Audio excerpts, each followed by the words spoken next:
Good morning. You must be Lucy. I'm Dr. Lee. Come on in. Good morning. Yes, that's me. Thank you for seeing me. I've been putting this off for far too long, honestly. You'd be surprised how many people say exactly that. So, what brings you in today? Well, things have been getting blurry, especially at a distance.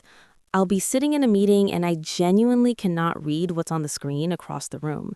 And driving at night has become quite stressful. The headlights from other cars seem to spread out, like starbursts. Starbursts around lights at night. That's actually a very useful description. And how long has this been going on? Honestly, probably a year, maybe longer. I kept telling myself I was just tired. Most people do. Have you ever had an eye exam before? Once, when I was about 12, the school nurse checked my eyes and said they were fine. That was 20 years ago.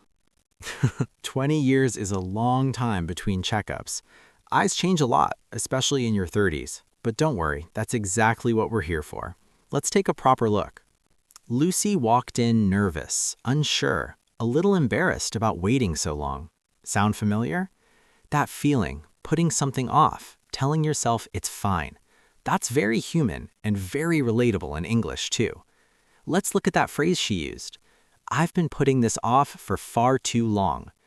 Putting something off. This means delaying something, not doing it even though you should. Repeat after me. I've been putting this off. Notice the grammar. I've been putting. Present perfect continuous. It started in the past and continues until now. She didn't put it off once. She kept doing it again and again until today. You can use this everywhere. Repeat after me. I've been putting this off for weeks. Repeat after me. I've been putting off that phone call. Repeat after me.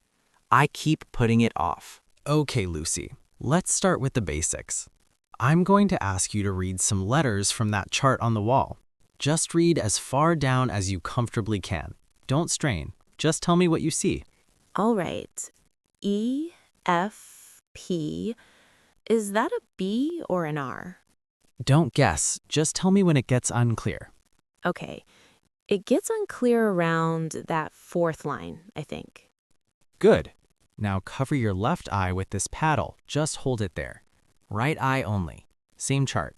E, F, P, and then it goes quite blurry quite fast. Okay, now swap. Cover your right eye, use your left only. Oh, that's much clearer, actually. I can read E, F, P, T, O, Z. Interesting. So your right eye is significantly weaker than your left. That's very common. Most people have one stronger eye. Now I'm going to use this device. It's called a phoropter. I'll place it in front of your eyes. It looks a bit like a large pair of goggles. It looks like something from a science fiction film. I get that a lot. Okay, I'm going to show you two options, option 1 or option 2. Just tell me which one looks clearer. There's no right or wrong answer, just what you see. Understood. Option 1 or option 2. Oh, 2. Definitely 2. Good. 1 or 2. 1 this time. Just barely, but 1. Perfect. You're doing great. That device, the phoropter, that's the big goggle machine you always see at the eye doctor. It has many different lenses inside, and the doctor switches between them to find the exact prescription your eyes need. And that question, which is clearer, 1 or 2, you will hear that exact question at every eye exam in the English-speaking world. Your job is simple. Just answer honestly. Repeat after me. Option 1. Repeat after me. Option 2. Repeat after me. They look the same. Repeat after me. Option 2, but just barely. Just barely, that phrase means only a little, slightly. Almost the same, but not quite. Repeat after me. Option 2, just barely. Now I'm going to check the pressure inside your eyes. This is called a tonometry test. I'll puff a small burst of air at each eye. It's quick and completely painless, but it might make you blink. A puff of air? That sounds mildly alarming. Everyone says that, and then it's over in a second. Try to keep your eye open and look at the little green light. Okay. Oh, that was strange. Not painful, just very strange. Perfect. And the other side? Still strange. Both done? Both done. Eye pressure looks completely normal, which is great news. That test checks for glaucoma, a serious eye condition caused by too much pressure. Catching it early is very important. I didn't even know that was something to check for. Most people don't.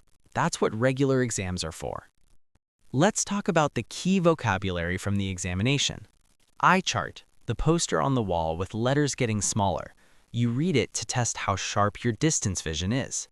Prescription, the specific numbers that describe exactly what correction your eyes need. Every person's prescription is different. Phoropter, the big goggle machine, switches lenses to find your prescription. Tonometry, the air puff test, checks pressure inside the eye. Glaucoma, a serious eye condition caused by too much pressure. Very important to detect early.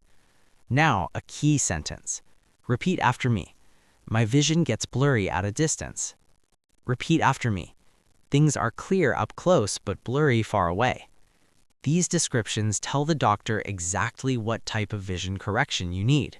Clear, simple, accurate. All right, Lucy, I have your results. Let me explain what they mean. Yes, please. I've heard people talk about prescriptions before, but they always sound like a secret code. They kind of are, but once you understand the three main numbers, it becomes much clearer. So, your prescription shows three values for each eye. The first is called the sphere, written as SPH. This tells us how strong the lens needs to be to correct your focus. A minus number means you're nearsighted. You can see things clearly up close, but not far away. A plus number means farsighted, better at distance, harder up close. And mine? Your right eye is minus 2.5. Your left is minus 1.75. So I'm nearsighted in both eyes, right more than left. Exactly right. The second number is cylinder, CYL. This corrects something called astigmatism, where the eye isn't perfectly round, more like a rugby ball shape. This causes things to look distorted or doubled at any distance. Oh, that might explain the starburst at night. Almost certainly, yes.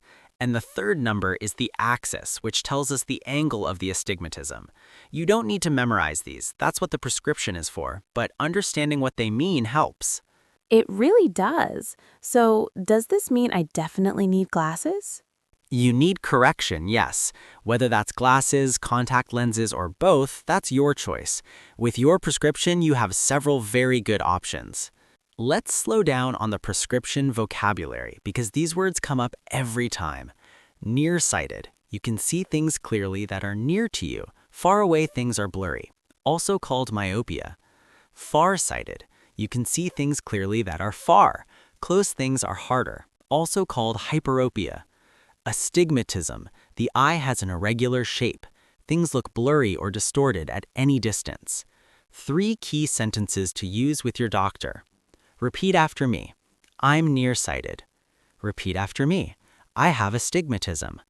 Repeat after me. Can you explain what this number means? That last one, use it freely. Doctors expect questions about prescriptions. Asking clearly is not embarrassing, it's smart. Repeat after me. Can you explain what this number means? But then, something caught me off guard. Dr. Lee said something I wasn't expecting at all. Lucy, I also want to mention something I noticed during the exam. The back of your eye, the retina, shows a very small area I'd like to monitor. Nothing alarming right now, but I'd like you to come back in 6 months for a follow-up just to keep an eye on it. Oh, is that serious? At this stage, no, it's a precaution. Finding small changes early means we can watch them carefully before they become anything significant. Many people have similar findings and go their whole lives without any issue. Okay, yes, 6 months. You did the right thing coming in. Now we know. That's always better than not knowing. Yes, I suppose it is. Hi, you must be Lucy. Dr. Lee just sent over your prescription. I'm Jade. I'll be helping you find your frames today. Welcome.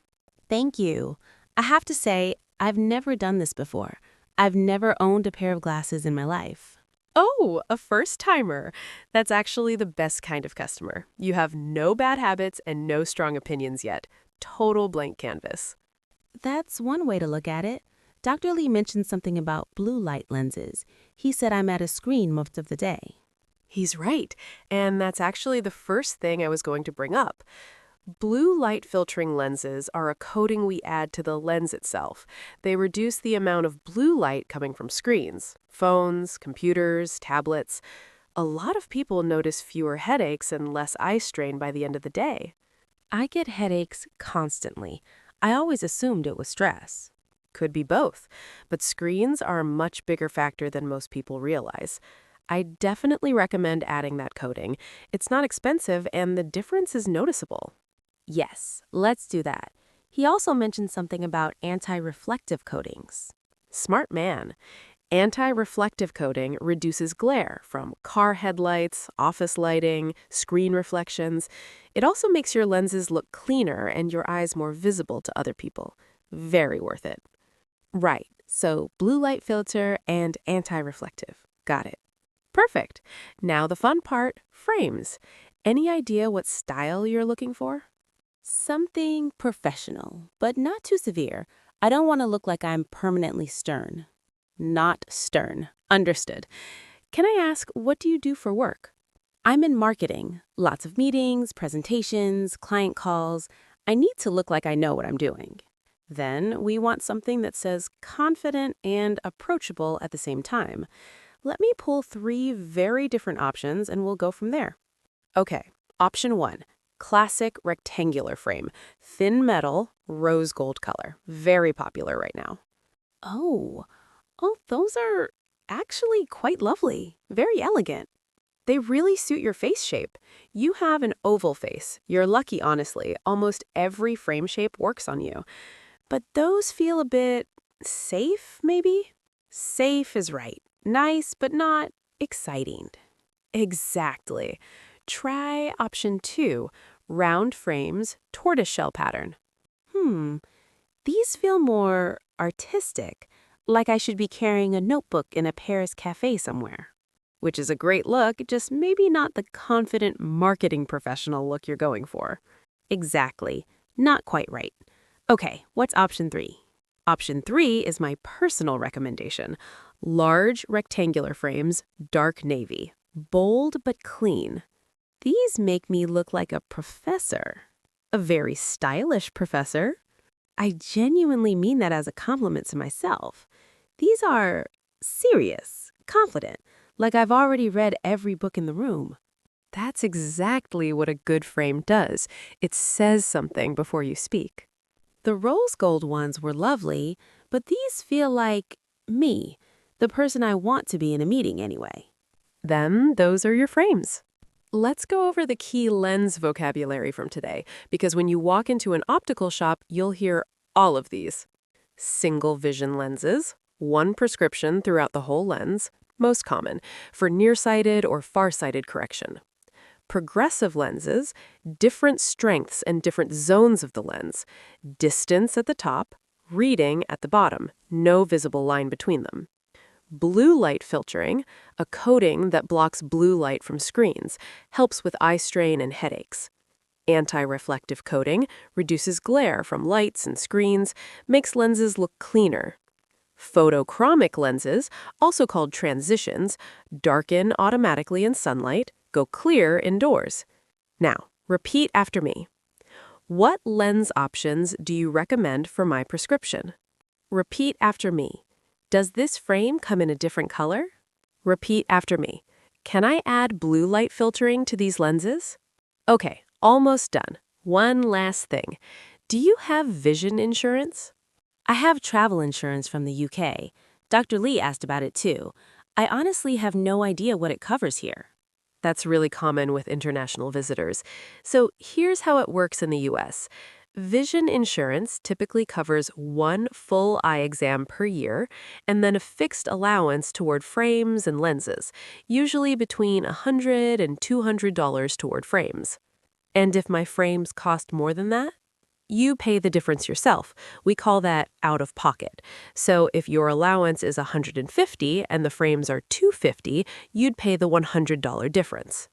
Out of pocket. Right. That phrase makes complete sense. For travel insurance specifically, it varies a lot by policy. Some cover emergency eye care, but not routine exams. He probably told you the same thing. Call your provider and ask directly before you assume anything is covered. He did say that, yes. What should I actually say when I call them? Word for word, just ask, does my policy cover routine eye exams and prescription eyewear? That one question will get you a clear answer. Repeat after me. Does my policy cover routine eye exams and prescription eyewear? Repeat after me. What is my allowance for frames and lenses? Repeat after me. Do I pay out of pocket for the difference? You know, I walked in here this morning thinking I'd be in and out in 20 minutes, just a quick check, nothing serious.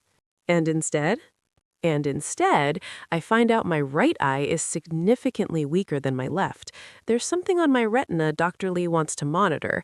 I need glasses, proper glasses. And somehow, I feel better than I have in months. Because now you know. Exactly. He said that. Knowing is better than not knowing, and he's absolutely right. I've been walking around blurry for a year, telling myself I was fine. I wasn't fine, but now I know, and I can actually do something about it. The navy frames help, too, I think. The navy frames help enormously. Before Lucy leaves, let's bring back today's key phrases one more time. Repeat after me. What lens options do you recommend for my prescription? Repeat after me. Does this frame come in a different color? Repeat after me. Does my policy cover routine eye exams and prescription eyewear? Repeat after me. What is my allowance for frames and lenses? And the one that stays with you long after the eye exam. Repeat after me. Knowing is better than not knowing. If you've been putting something off, a doctor's appointment, a difficult conversation, a phone call in English, today is a good day to stop putting it off. You don't have to be ready. You just have to show up. Say the words. Ask the questions, even imperfectly. Things come into focus when you start, not before. See you at the next episode. And go book that eye appointment. He'd say the same thing. He absolutely would.